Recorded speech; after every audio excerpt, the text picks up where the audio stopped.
Evening, everybody. All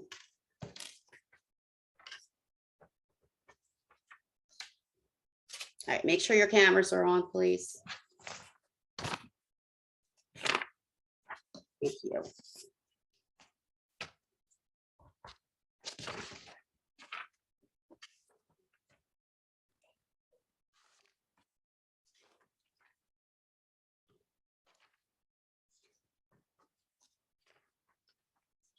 So you have a pretty light week with work. I know you haven't had a paper for a couple weeks. So this next week, you're going to read the two stories by Poe that are up there, Telltale Heart and Black Cat. And you have one discussion board this week that's going to be on the lottery, one of the two stories that you have read for this week. Your first initial post for that is due by Monday. And then your responses are due by next Wednesday. All right, so make sure everybody posts by Monday. Questions about any of that? All right, so last week we talked about characters. This week we're moving on. We're going to talk about setting. We're going to talk about point of view. Now, a lot of this stuff that we're talking about, even though we're looking at it in a fictional aspect with these stories, is stuff that you've already put into your narrative. So it's nothing, really new to you. We know what setting is.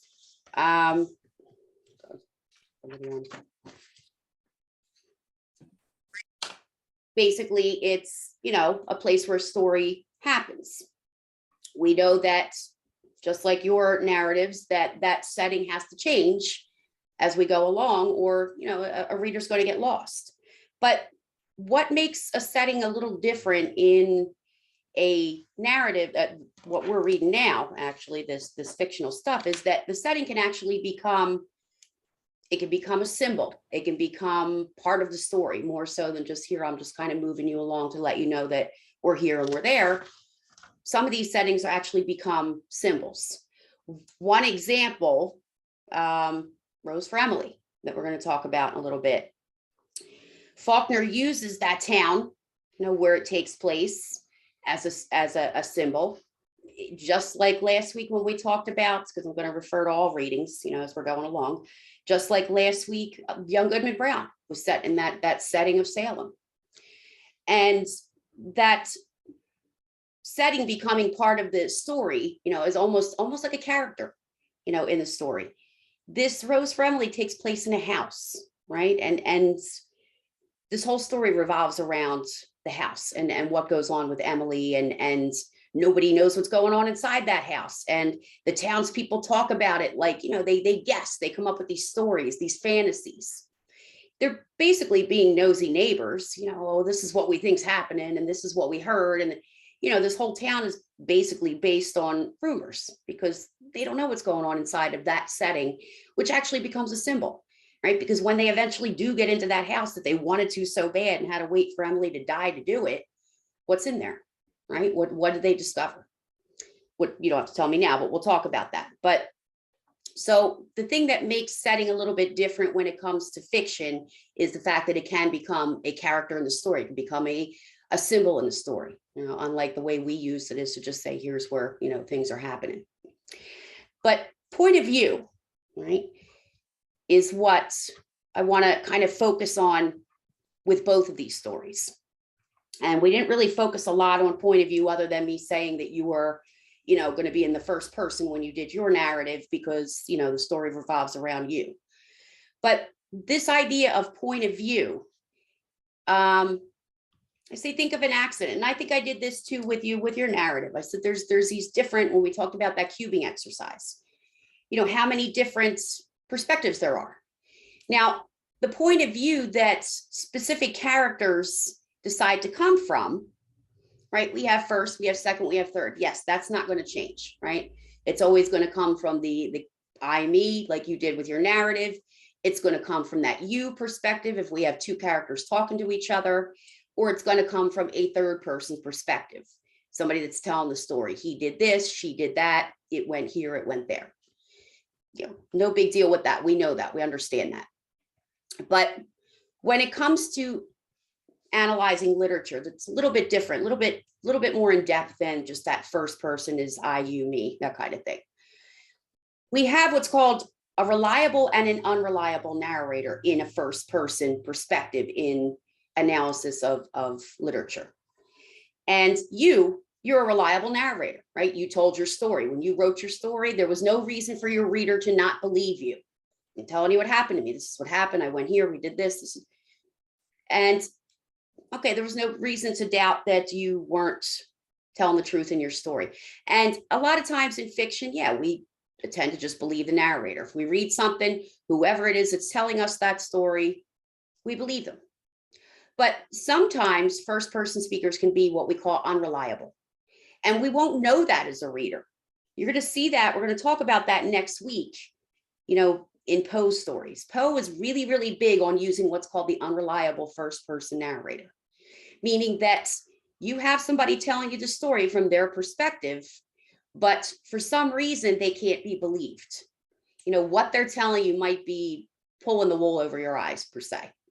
We'll see that in Poe's work. He does a lot of these twists where at the end of the story, you say, well, yeah, this is what happened. The guy's crazy. He went well, is he though?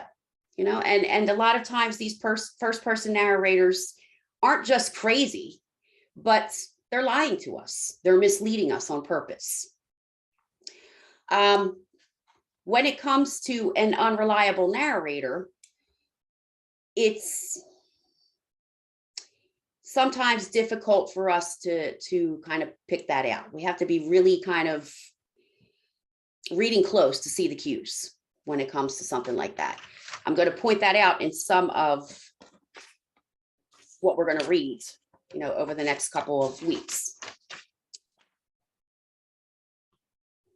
Now, our second person narrators, all right, we know that's the you and the, that kind of thing, two characters talking between each other. Our second person narrators are usually the least used, just like your own narrative. You didn't do a lot of conversation between two people, right? It was more telling a perspective from, a first person narrative. But one thing about that second person narrative is that kind of like the characters, when we talked about what characters say about each other last week, gives us a perspective of a little bit more about the character who's talking, but also the character they're talking about. Like the way young Goodman Brown talked about Faith. My faith held me back. She's this, she's that. She clings to my, right? So that gave us a sense of who Faith was. This young, innocent, sweet person who loved her husband, who would follow him anywhere. And the only way we found that out was because young Goodman Brown had a conversation with the old man / devil. So be on the lookout. And that's kind of important when we have a second person point of view, because it's not used that much, that the author's doing that for a specific reason. He wants us to find out something about another character without coming out and saying it from that perspective of the narrator. Now, our third person point of view. Yes, we're talking about he, she, it, right? We're talking about somebody from a distance, a speaker who's outside of what's going on. But we have a little bit of difference here when it comes to analysis, just like first person. We have these variants. We could have what's called a dramatic narrator. And that means that the narrator can only report, tell the story on what can be seen and heard. You say, well, what does that mean? Well, they're telling you the story. This person did this. Young Goodman Brown walked into the woods. He met this. What that speaker sees is what he's reporting to you. But then we also have what's called an omniscient narrator. And an omniscient narrator not just reports to you what they see, but they also, and you might have see this in a lot of stories, or you've read something, I'm sure, along the way, where the narrator can actually report what's going on inside somebody's head. Did you ever see that kind of, somebody's thinking something and it's coming from their perspective, but you can kind of read their thoughts. They're letting you know the thoughts on page. Young Goodman Brown thought to himself this, that, and the other. Or we'll look at it in Emily in a little bit. I don't want to point that out yet, but there's an omniscient narrator to a point in Emily too, where they're letting us know what's going on in somebody's head. And then we have what's called a limited narrator. That limited narrator will only focus on one specific character and their thoughts and feelings, but nobody else's. You know, that omniscient one can tell you anybody's thoughts, feelings in just about all the characters. But that limited one will focus on just specifically one person. I would say the narrator in Young Goodman Brown is a limited omniscient narrator. Why? Because we only really got the thoughts inside of Young Goodman Brown's head. We didn't see what the devil was thinking. We heard what he was saying because, yes, our narrator's reporting what they're hearing and seeing, but we didn't see what was going on inside in his head or even in Faith's head, right? Just Young Goodman Brown's head. So that's an example of what we would call a limited omniscient narrator, meaning they're only letting us know what's going on in one person's head. If you decide to focus on point of view, when we get to this analysis, I told you this is going to be at the end of every slide. I would refer back to these when you do start writing the paper, whenever, you know, a couple of weeks when that's going to be.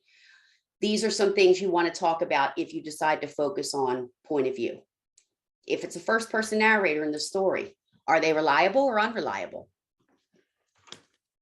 And why do you think that? You know, maybe you're going to focus on not the stories we're doing in this class. You're going to have a list of other things, stories and or poems, depending on what you want to focus on. What is it that makes that narrator unreliable? Right? Are they crazy? Or are they trying to trick us? Are they just lying to get themselves out of trouble? And you might want to focus on something like that. If there is a second person situation, because I said that's pretty rare that there's a second person, but it's put there for specifically for us to know about another character. What is it that we find out about that other character? Why was it important to use that second person, that dialogue between two characters in that particular light, in that particular reason? If it's a third person narrator, you know, what perspective are they coming from? Are they omniscient? Do you see this narrator talking from all sides? Do they know this character's thoughts and that one, or are they limited? Are they just focusing in on one character's thoughts and feelings? Now, what's also important about point of view is that we don't want to confuse a narrator and a writer. You know, when you start referring to these things in the when you start writing and you start putting some quotes and things like that in there, don't say the writer says, because we have no idea if the narrator and the writer are the same person. I mean, yes, the writer wrote the story and the writer gave that narrator who they are, made them who they are, but that doesn't necessarily mean that that is the writer saying that. The writer made that narrator an unnamed narrator for a reason, right? This disembodied, enchanted voice that's telling us a story. In Young Goodman Brown, we didn't see who that narrator was. There was no, hey, I'm here, I'm standing on the side and I'm watching this. No, it was just somebody telling us the story, but it was not Nathaniel Hawthorne. It wasn't him saying, hey, I'm here and I'm seeing this. So we want to make sure that when we refer to, remember, the writer writes, the narrator says. So you want to keep that straight when you start putting these quotes in. It's okay to use them, but make sure that you put the writer, you know, Hawthorne writes, if you're going to put the quote, or the narrator says, because they might not necessarily be the same person. As we're going to see with Poe next week, they're definitely not the same person. Poe is not saying what that character is doing. If you've ever read Poe and the crazy things that he does in his stories, it's not Poe. It's an unnamed narrator. So we want to make sure that we distinguish one from the other when we're writing an analysis. So tonight I wanted to focus on point of view. I wanted to focus on characters. I wanted to look at these two stories of William Faulkner's and of Shirley Jackson's. One's a little bit more modern than the other. They're both, I'd say, maybe within 20 years of each other. Faulkner was a little bit older than Shirley Jackson, but both have inspired many things. You probably, movies, books that you've probably read or have heard of, which we'll talk about when we talk about Jackson. But right now I want to put it, it's like about 3 minutes. I want to put a little bio on of William Faulkner before we talk about, you know, his story, just to give you like a little bit of a background on him, right? Because he had a pretty interesting existence, we'll say.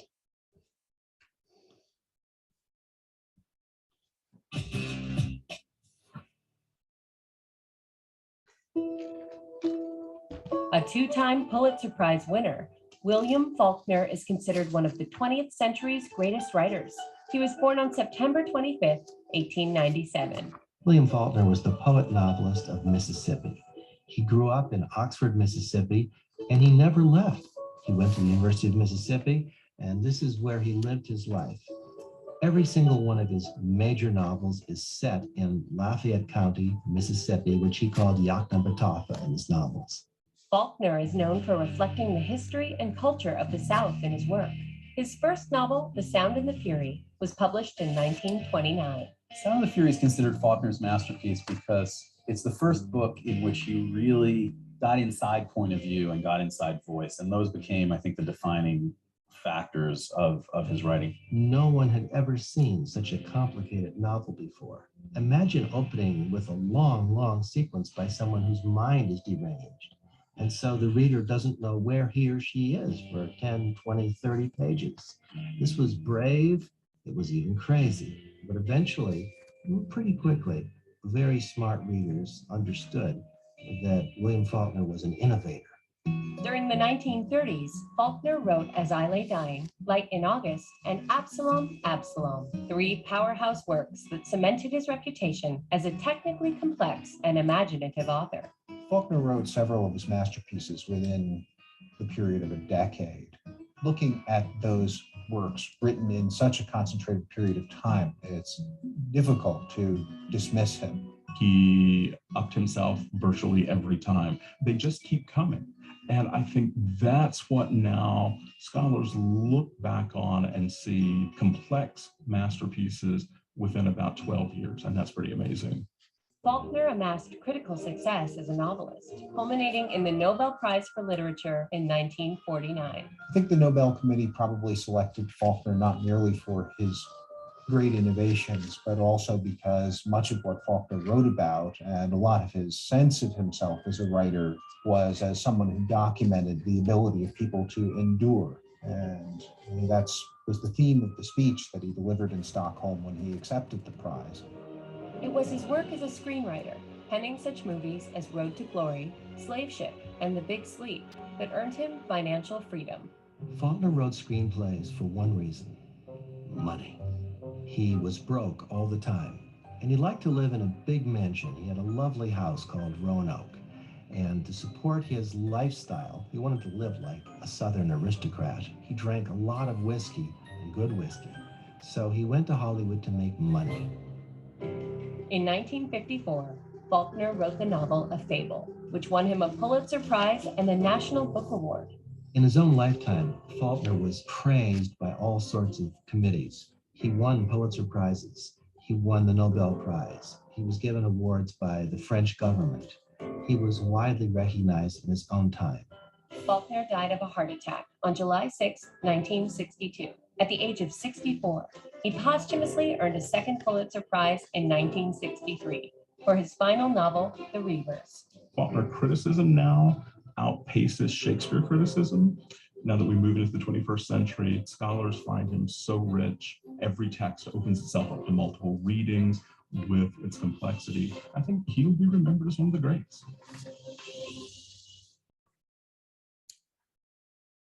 Win at work by communicating. So a little bit more about Faulkner. His wife, who he met, who he was madly in love with from the time he was like 22 years old, her name was Estelle. And he wanted to marry her in the worst way. She wouldn't marry him, which kind of leads into this Hollywood thing. She wouldn't marry him until he had enough money.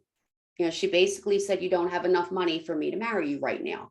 So it really made him work harder and harder to try to make money just so that she would marry him, which is why he liked to write. He was a novelist. He liked to sit there and write novels. However, he had to rely on going to Hollywood and writing screenplays, you know, and movies to make more money.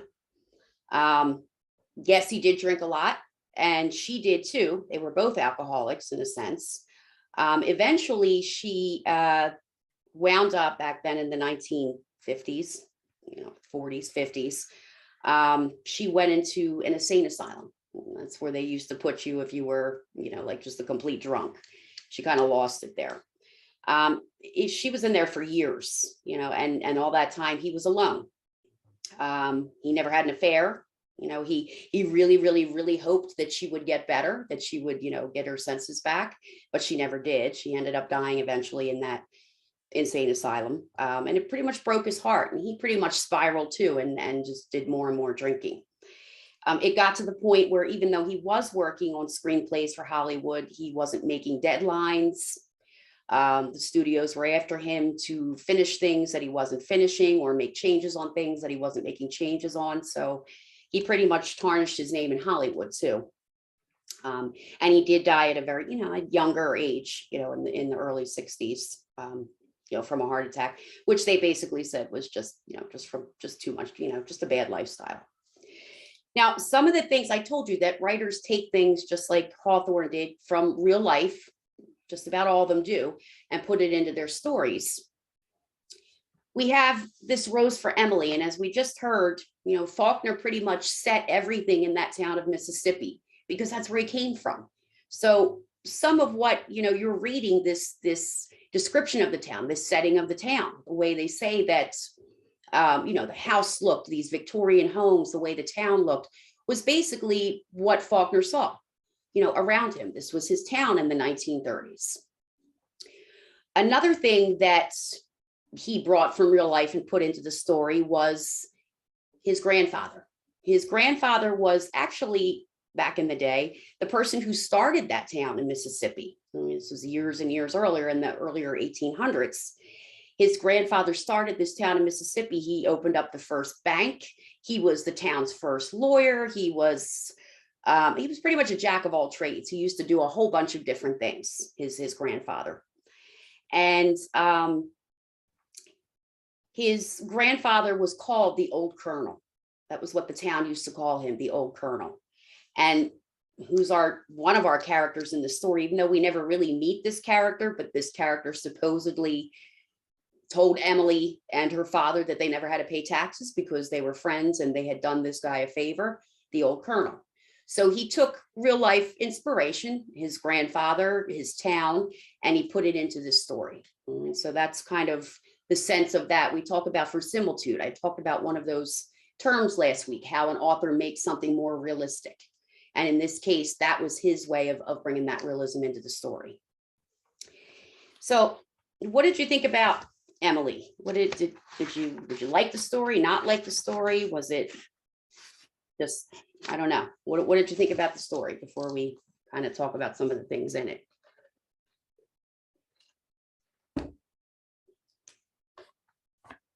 What do you think about Emily as a character?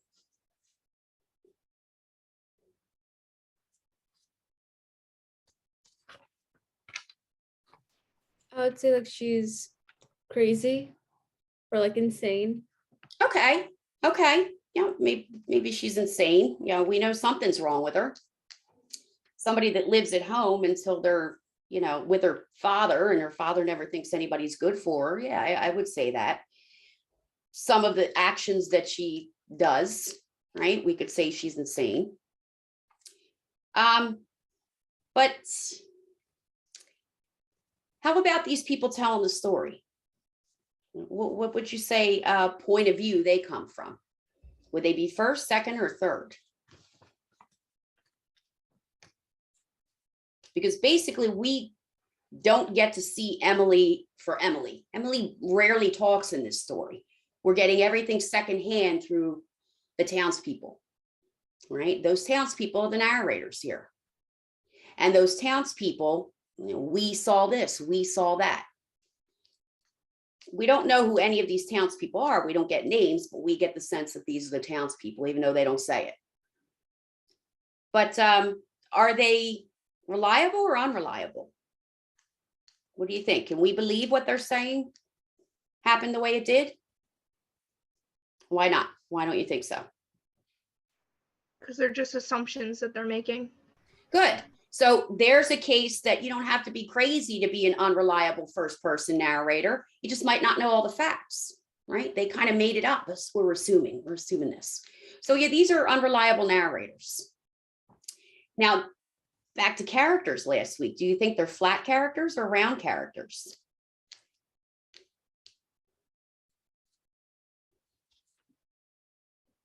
There's something really unique about this story and the characters in it. Other than, you know, we have first person being a we, which we usually don't, but there's something else too. Remember, we talked about character last week and said that a character is a round character if they change, if they make some kind of change, some kind of growth, some kind of recognition. Did these characters change? This first person we narrator, did they change at all from the beginning to the end of the story? What do you think? We know young Goodman Brown changed. Look at that. Okay, he was one person in the beginning, and at the end he was somebody else. He was something else. He recognized something, whether it was good or bad. Do these townspeople change? What do you think?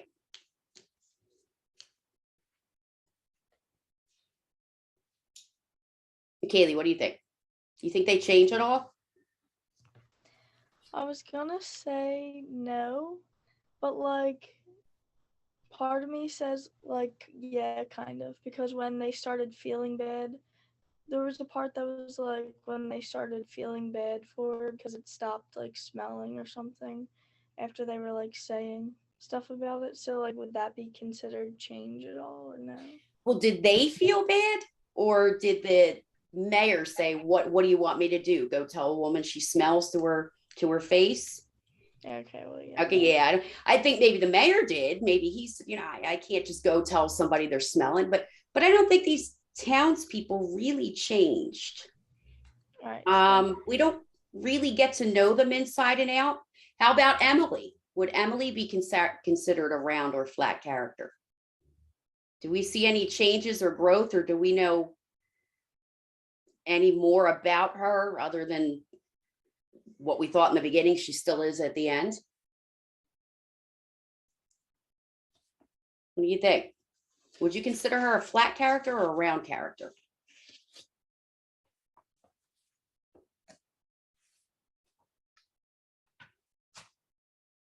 Can we consider anybody a round character if we don't even get to hear them talk? Right? Remember, I said this whole story was being told through the townspeople's perspective. So we don't even really hear Emily talk.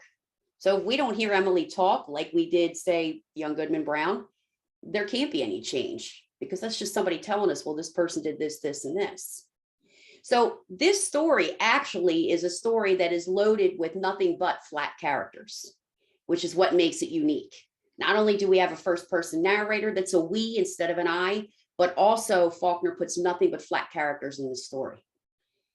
And yet, you know, he makes it pages and pages long, you know, and that's what made Faulkner a unique type of writer, is that he could take a story and tell it, and yet nobody changed, nobody grew. And from the beginning to the end, you really don't know any more about those characters than you did when you started. You know, the townspeople are still the nosy townspeople, and Emily is still Emily. She didn't change, grow, recognize. Yes, we saw what she did at the end, but she did that anyway, right? We knew in the beginning that she was nuts, and we knew at the end that, yeah, she's nuts. There was no recognition there. So yeah, I would say that these characters are all flat, and that's what makes these characters unique, a whole story revolving around nobody's changing. So we have this story where Emily is home, right, with dad, lives there until dad dies. And then she starts acting a little goofy, according to these townspeople. And they start smelling something. And everybody knew that Emily's dad died except Emily, right? Or at least she didn't want to admit it. They said, we came and we called and we said, you know, we're really sorry. And she, what are you talking about? My dad's not dead. And it said, they said it took 3 days for her to let go of the body, for us to take it out, or for somebody to take it out and go and bury it. And as we see, we don't know how much time is passing by, but we know that Emily is aging, that this is going on for years, that Emily is just kind of acting strange, She walls herself up in her house. She looks at people from the upstairs window, which kind of gives people the creeps.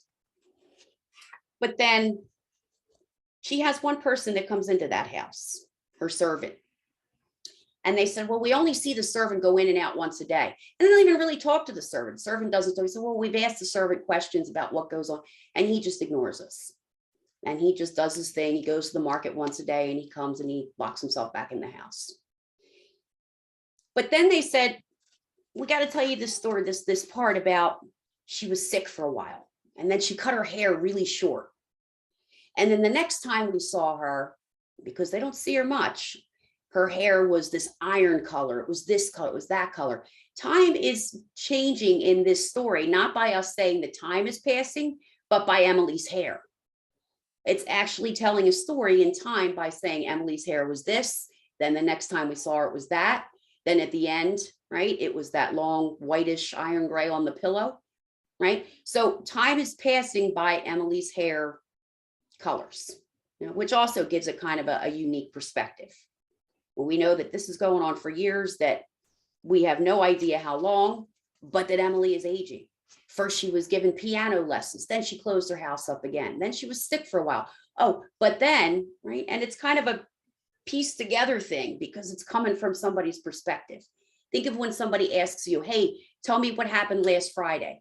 Oh, well, we went here sometime, right? We talked about that kind of making sure that everything in your narrative, making sure everything tells a story in time, that you're not skipping over things.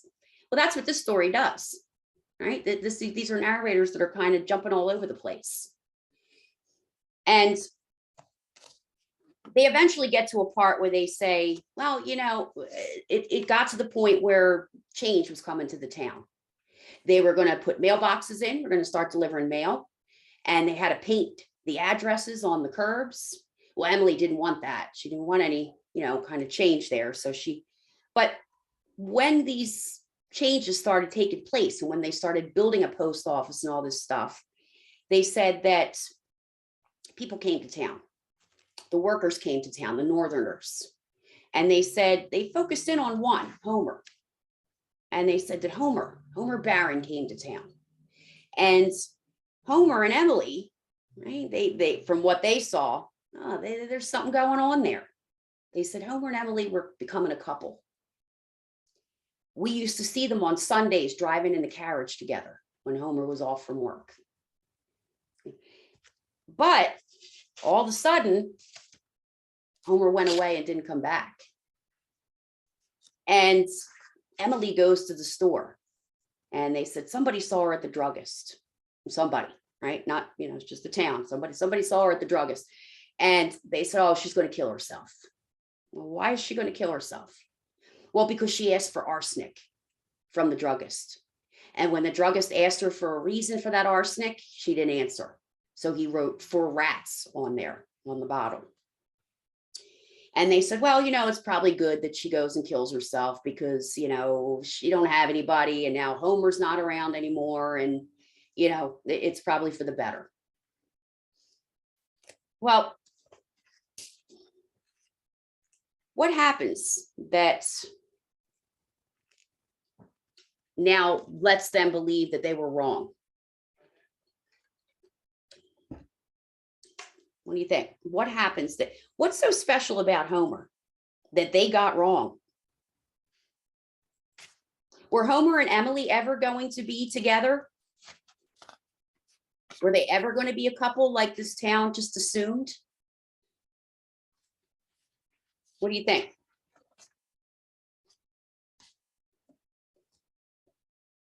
What was it that they assumed in the beginning that Emily missed? And it probably made her upset enough that she did what she did at the end of that story. What do you think? Why would Homer never be with Emily?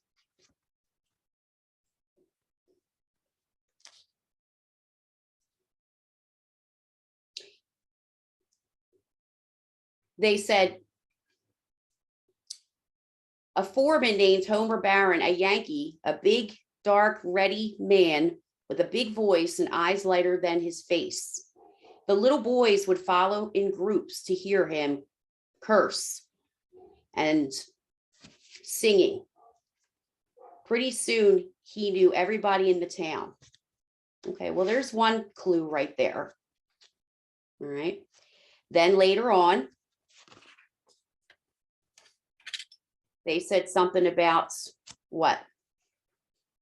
When they said, well, she's going to kill herself. They said, well, she'll persuade him. Just give her time. She'll persuade him into getting married. And then they said, well, no, maybe she won't persuade him, because Homer himself had remarked he liked men.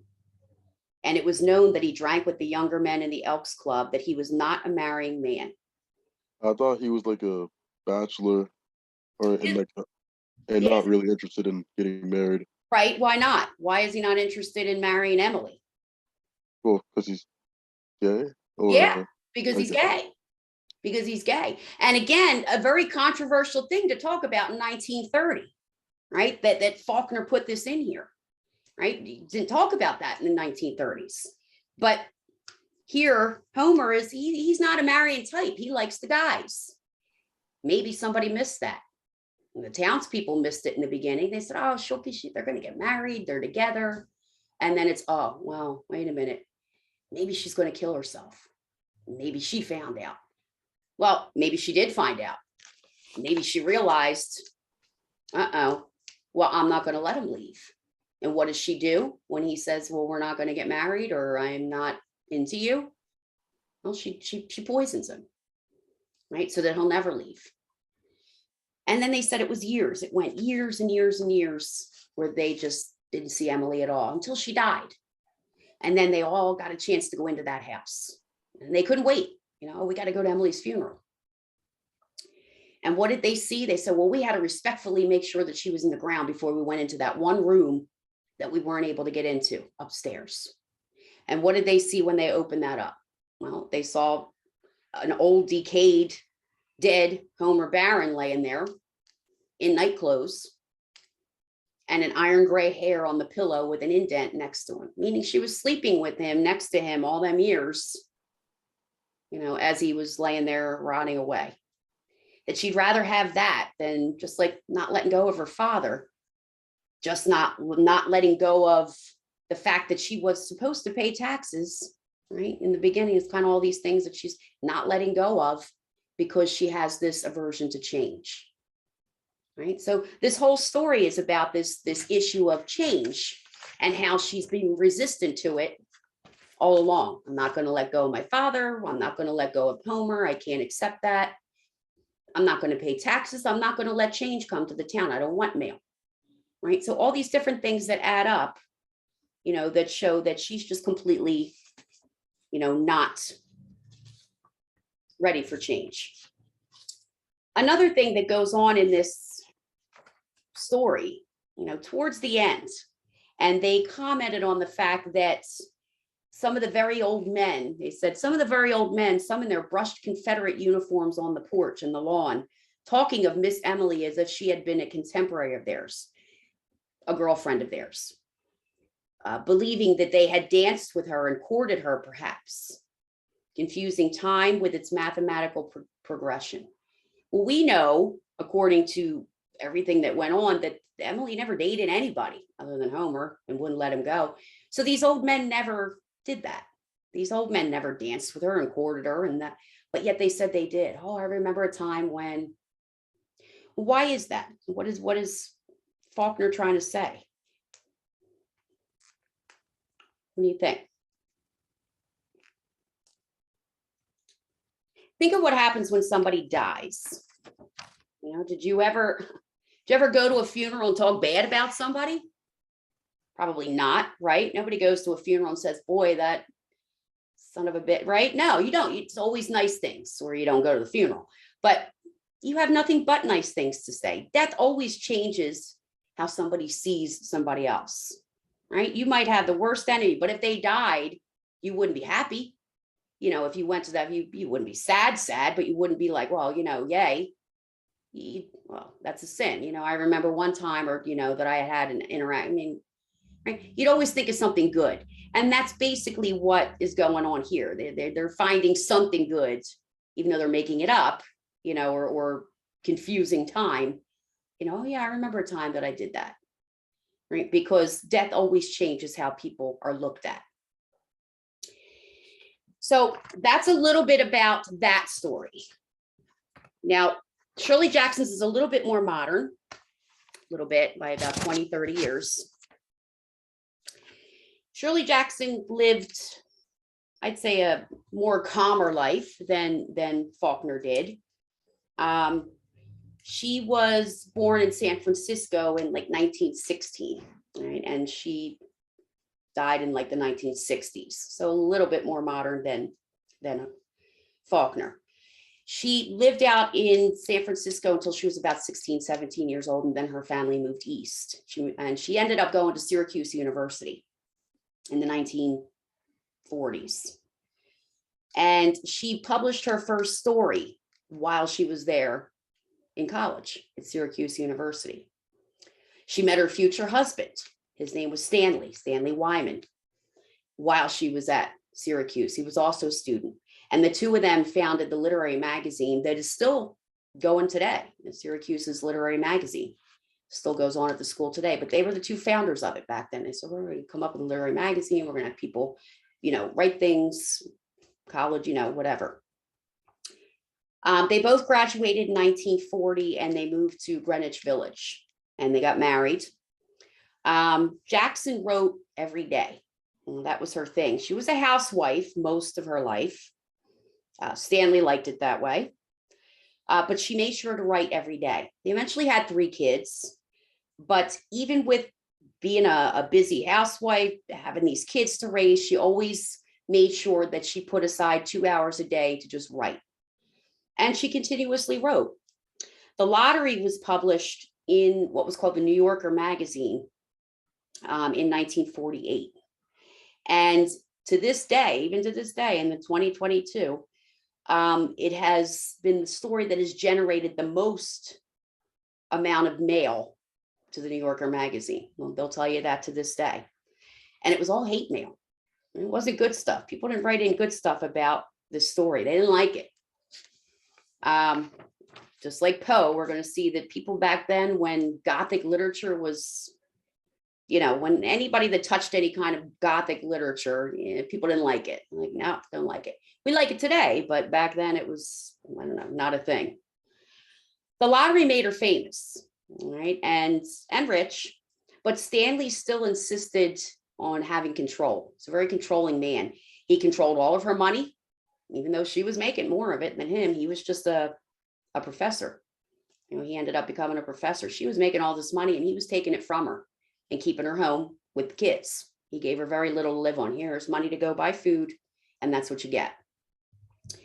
Stanley also had numerous affairs, most of them with a lot of his students. He was a college professor. He said, or he would tell the students, because they've interviewed these women that have had affairs with him back then, that he was in an open marriage. But it was really only an open marriage of one side, because he'd kill her if she ever went out and found somebody. Well, she was stuck at home. So Jackson felt very emotionally abused. And this idea of females being oppressed was something that she put into her writing a lot. Right? In The Lottery, let's look at that. We look at Tess, right? An oppressed female, right? So that she's the one that's picked on.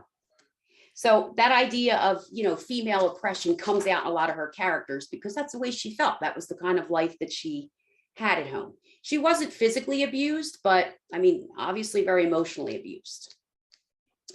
In 1952, The Lottery had its first adaptation for television. They made a short film about it. Also made a play about it back then. In 1959, she wrote her most famous work, which you might have seen on Netflix. They've made a story about it. It's called The Haunting of Hill House. So if you've ever watched that on Netflix, that is based on a book that Shirley Jackson wrote. Has anybody seen that on there, The Haunting of Hill House?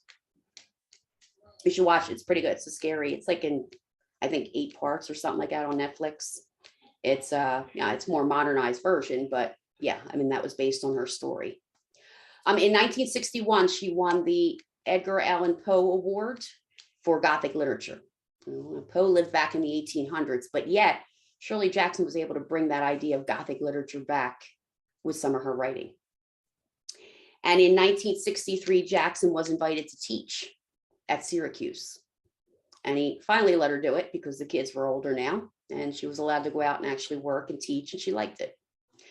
On August the 8th of 1965, she died unexpectedly in her sleep. She went to lay down to take a nap in the afternoon, and she died of heart failure, which nobody knew that she had. She didn't even know that she had. So that was that's her story. Her husband ended up publishing whatever works that she had left. He didn't write anything more towards it, but he did publish whatever stuff she had left and put it out there after her death. And he also accepted an award for her that she got after her death too. So this story, The Lottery, what kind of narrator do we have here?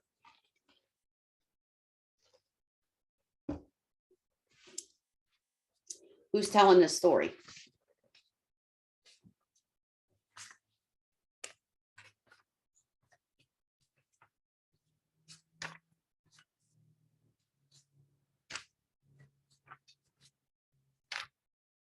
Do we have a narrator for this story? Do we have a person who's telling it? What do you think?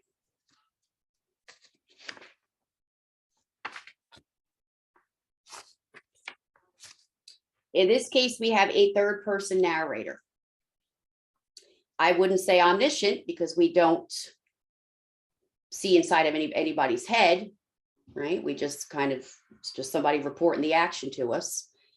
But I don't think it's a townsperson that was involved with what was going on. So we have this unnamed narrator who's just there telling the story. And we have this lottery going on, this thing that the town kind of does every year. And in the beginning of our story, a lot of people will read it and think that this is, you know, it's a good thing, right? It's this clear morning, it's sunny, it's June, kids are out of school. That's the way we have it all set up. So we think it's just this little town kind of get together that they have. And even the title, the lottery, right? We think it's a good thing, right? The lottery, usually somebody wins something.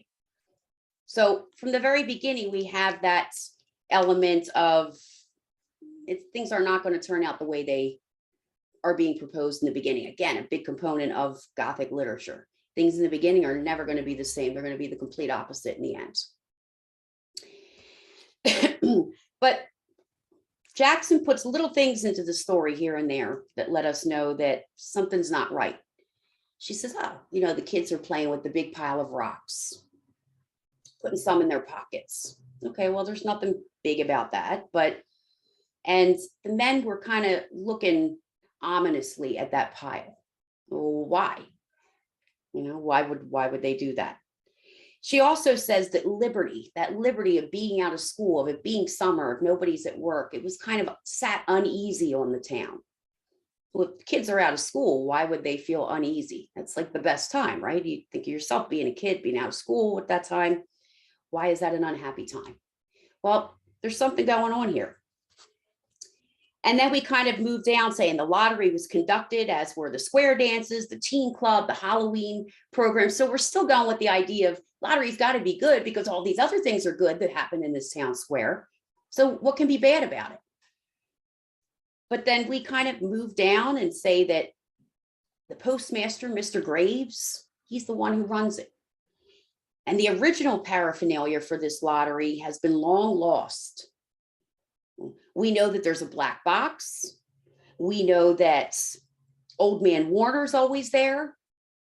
No, we know that there's this 3-legged stool that's used. But then there's things that have changed.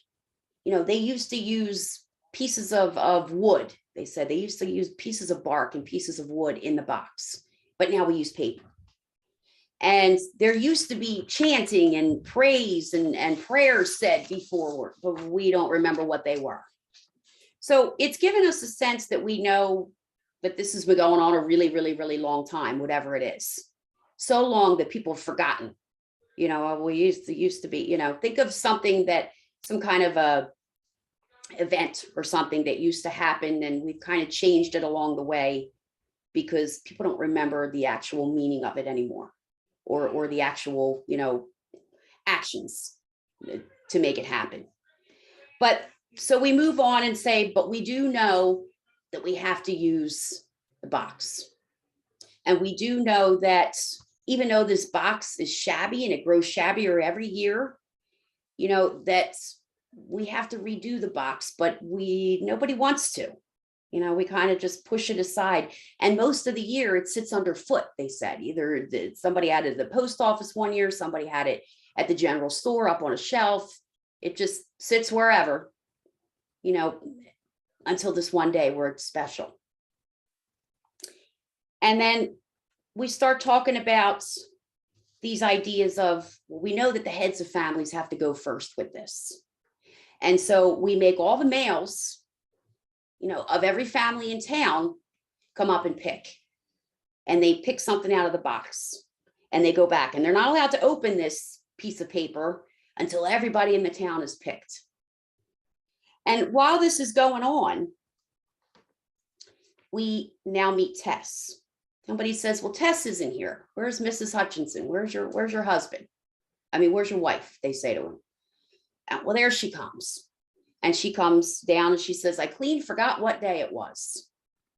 And she says, well, you wouldn't want me leaving dishes in the sink, would you? So that right there, kind of call it like a foreshadowing thing. Like, I got to make sure that the house is perfect before I leave, because maybe I'm not coming back, even though we don't, you know that until the end of the story. But you wouldn't want me to leave dishes in the sink now, would you? So she was a little late, and she's chit-chatting with the women in the back, right? She's having this little conversation with them, and she's laughing and she's joking. And then she says, well, I'm going to go up. My husband's up there. I'll talk to you later.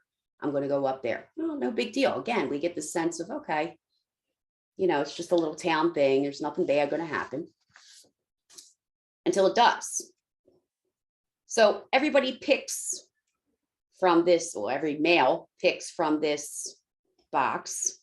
And then it's time to open up these pieces of paper. And it turns out that that black dot on the piece of paper is not a good thing. You know, you won something, but it wasn't necessarily a good thing that you won. And what happens? Well, it turns out to be that it's Mr. Hutchinson. It's Tess's husband. Well, now we have a different Tess. That's not fair. You didn't give him enough time to pick. I saw it. You rushed him. I think we should do it again. And he said, no, Tess, you know, everything was fair. Everybody picked one. While this is all going on, we start hearing people in the back in the crowd. And people are saying, you know, some places have already quit the lottery. And old man Warner speaks up when he says, there's nothing but trouble in that. That's a bad idea. And somebody else again says, well, you know, I think maybe we should stop this. So, you know, as other towns are doing. And he says, we'll be living like animals if we do. What do you want to go back to living in caves? What, for stopping a lottery? Okay, so we're still not sure what's going on, but we know now that, you know, something's really not right here, that this is a really bad thing. Then we have people like Mrs. Dunbar saying, go home, tell your father it's almost over. And the little boy runs away. And then we have Mr. Warner, who says, 77th year. It's my 77th year I've been in the lottery. Okay, so keep that there until we get to the end of the story. But 77 years this guy's been, all right, so he's made it a long time.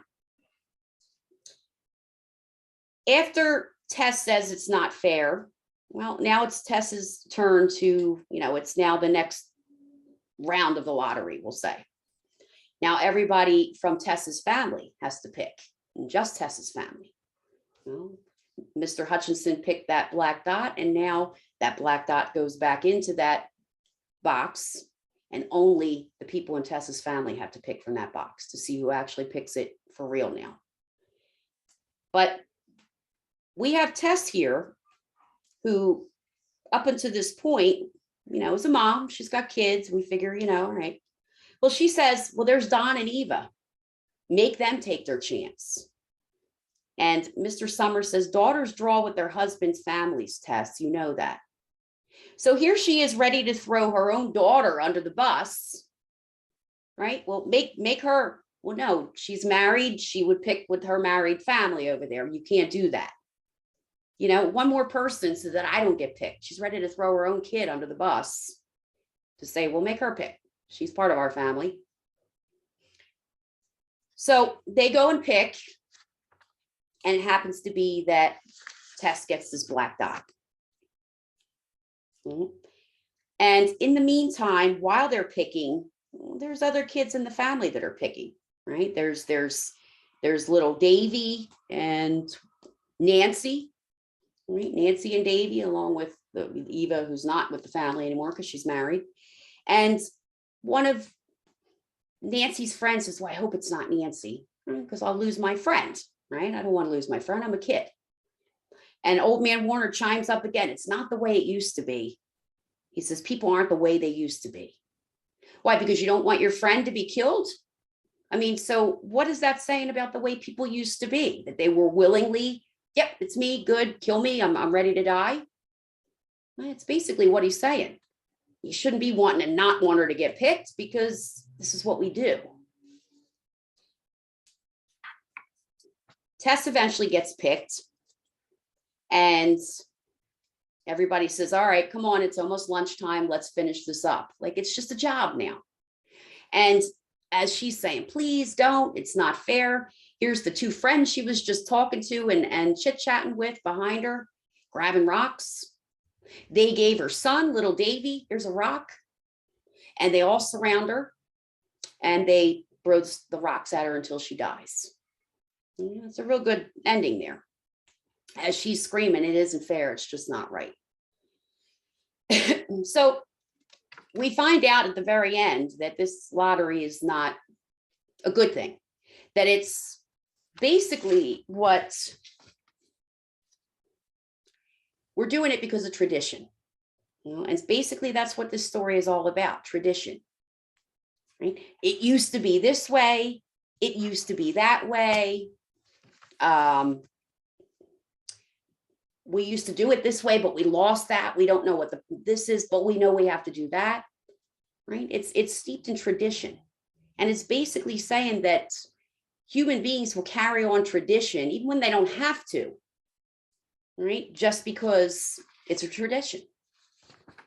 That people don't stop it just because they should. Because how many people said, oh, maybe we shouldn't do this.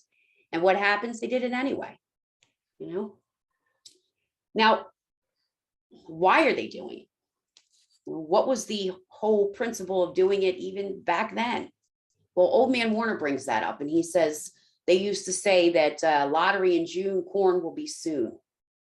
So they're basically saying that they used to use human sacrifice to something or someone so that they had better crops.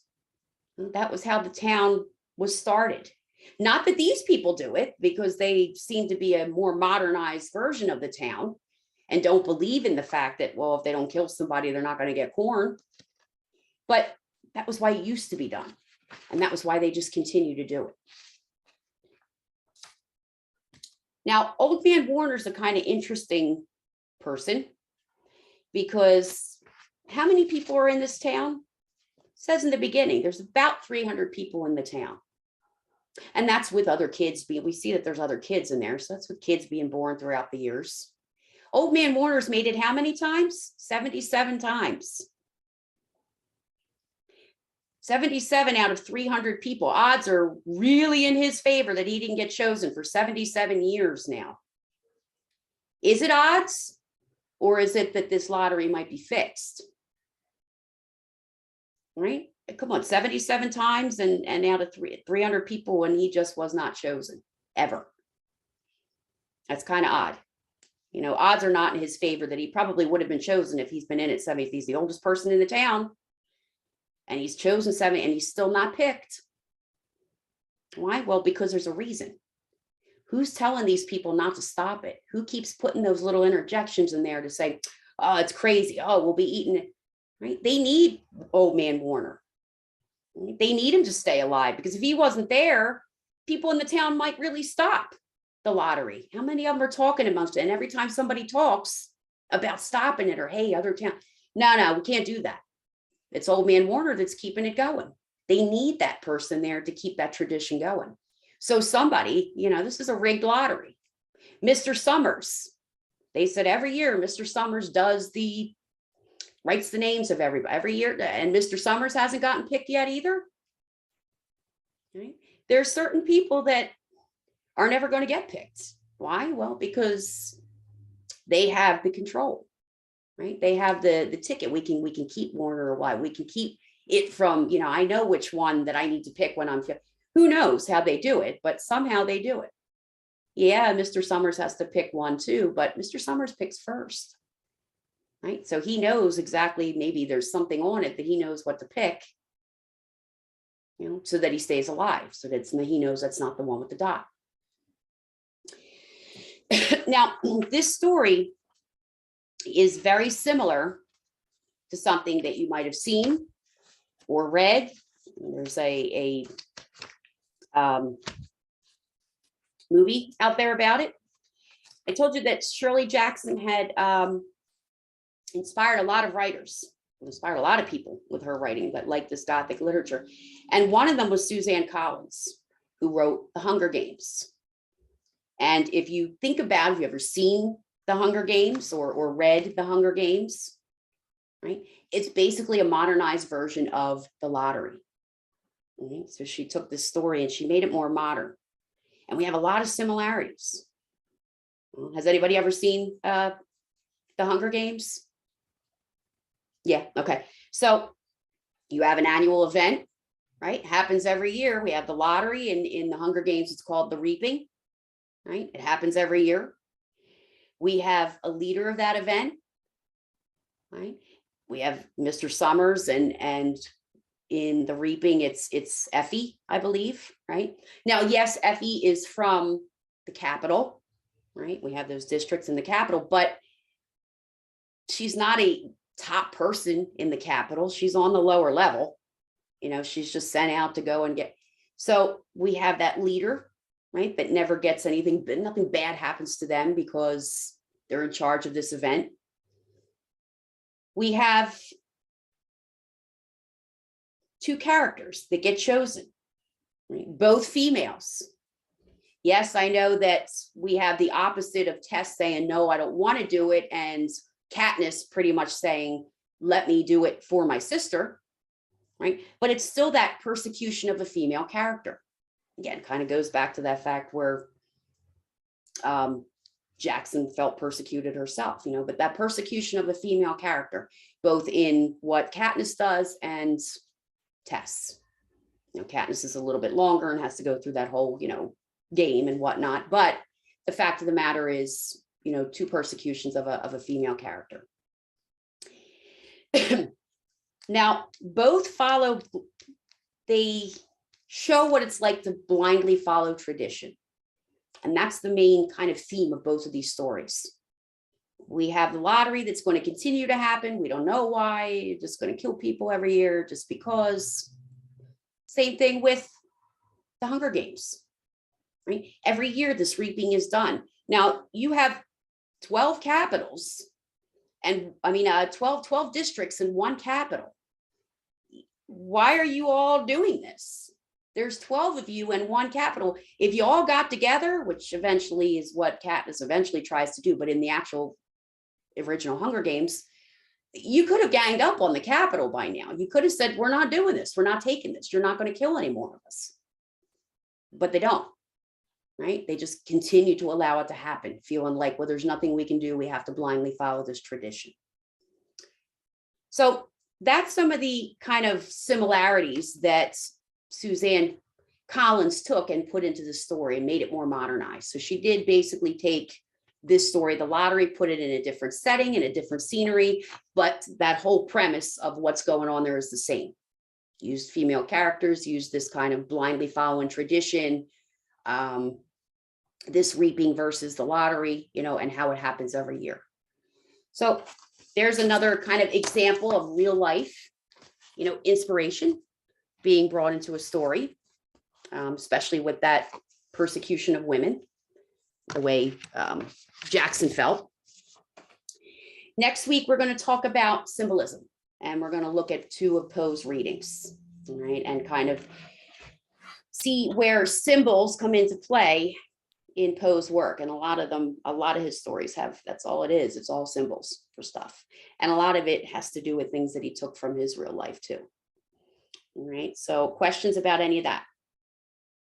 Okay. So you do have that, that we talked about the lottery. You do have that discussion board.